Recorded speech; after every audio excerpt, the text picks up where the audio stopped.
Hello everyone and welcome to my channel.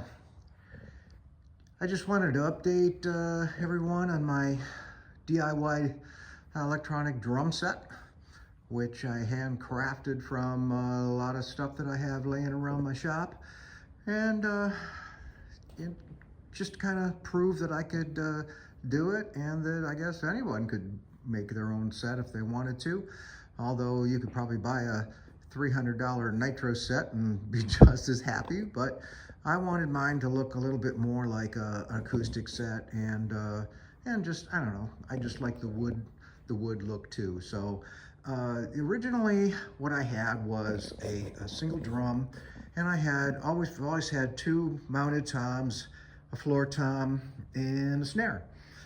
So this year, what I did was I decided I wanted to add a second bass drum. So I basically crafted a box that was the same size as the original one, so they would match.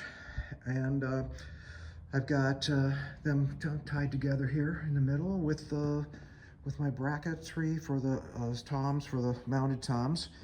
And I've got, originally I had a Pearl P100 pedal that I got for free from a musician friend of mine. So I wanted to have pretty much the same thing. So I don't know how good these pedals are. It seems to be good for me, but I went on eBay and I got another P100 for, I think it was about $30. In really good shape. I refurbished it and oiled it up and got it all lined up and have them both so that they're running pretty equal. The other thing I did was on my bass drums. Last time I had my video, I was actually using just a pad. It was like a yoga pad that I had put a sensor on. Well, once I started playing the double bass, I realized that pads weren't giving me the right feel. I wasn't getting the right action, the bounce of the beater, and so I ended up redoing these so that they were actual heads, just like my toms and my snare and everything. So I've got that one and I've got this one, and I also have changed over some of my drums to these cones that I bought that seem to be a little bit more sensitive, and they just work much better. Before I was beating right on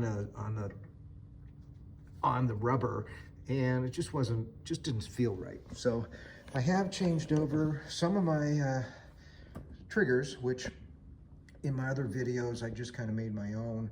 I have this rubber pad that has the piezoelectric sensor underneath it, but I'm slowly switching over to these cones again. So they're a little bit more sensitive, a little more centered. Well, they are centered, so I'm going to be changing over this one. This one I went with the cone, but wasn't quite getting the same feel on it, so I did use the pads on the snare. In order to get the second bass drum, I basically took and hooked up this to the bass drum to Tom 4, and I've programmed it to be Tom 4. Then my cowbell, which I used to have at Tom 4, I split the snare cable into two. I'm using the rim portion of the output cable, and I'm just going out with a separate wire here, and I'm going to the cowbell, and I've pretty much programmed it as where the rim for the snare. And I don't use the rim that much. I'm more heavy metal,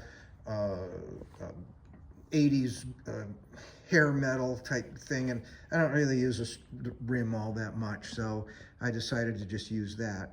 I'm trying to figure out a way to use some of these other dual options here, like on the tom. The floor tom actually has a dual output, but I'm not sure how to program it quite yet. So I did get a new computer, a lot faster. I was thinking about getting, I have a program called MT Drummer that I was using, but I'm just, for what I do, I don't play out or anything, and I just whatever I have here is just, I've got a user kit, so everything here is pretty much using the Nitro module, which for me is working out really well. So again, this is my homemade switched hi-hat pedal. These pedals here I got off of eBay. They're used to queue up YouTube videos, which I play to. I have my own playlist.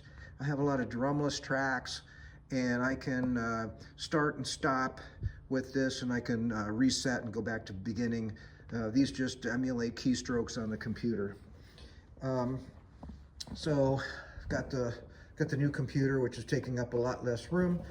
I did end up caving, and I bought some Alesis DM pad cymbals.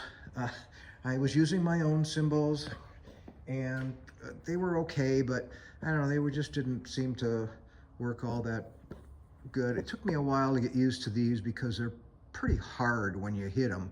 And so, but I've kind of gotten used to the way to hit them and where to hit them, because like the ride cymbal, you just don't hit the ride cymbal.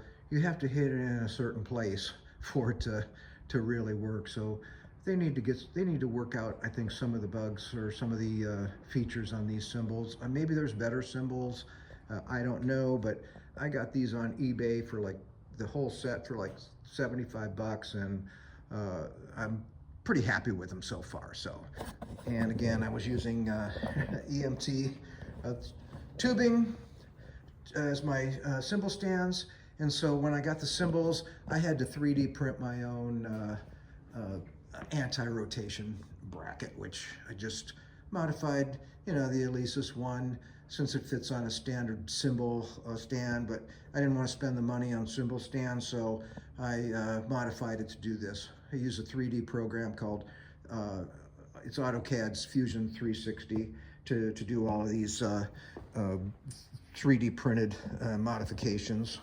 So the other thing I 3D printed was a drum key, since I'm using hex bolts here. Kind of like to go over to something a little bit more professional looking, but I don't know, it seems to work okay.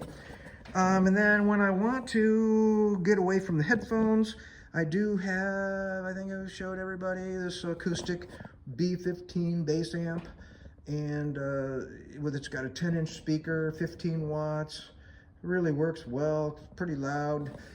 And I got this old boombox type stereo, which sounds really well, and it also had a PC input on it, so I can plug it in and get this is where I get my YouTube sound out of the stereo, and I get the drums out of the amp.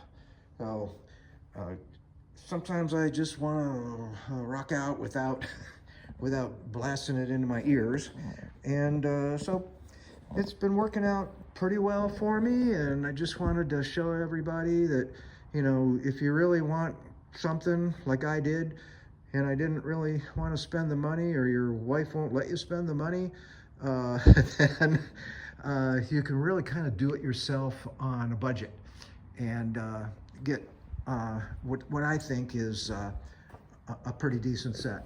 So I'm hoping to start up and maybe do some more drum covers. I don't do drum covers note for note, so I just kind of do it as I feel it. I'm not a professional drummer, I just started, so you have to bear with me, and I'm basically gonna just drum away, and hopefully everybody might enjoy it. So if you have any comments or questions, or if you want to know anything about what I did and how I did it, you can ask me anything in the comments, and if you want to, subscribe to my channel, and I hope to be back with some more drum covers this year. Thanks for listening. I appreciate it, and we'll video later. Thanks.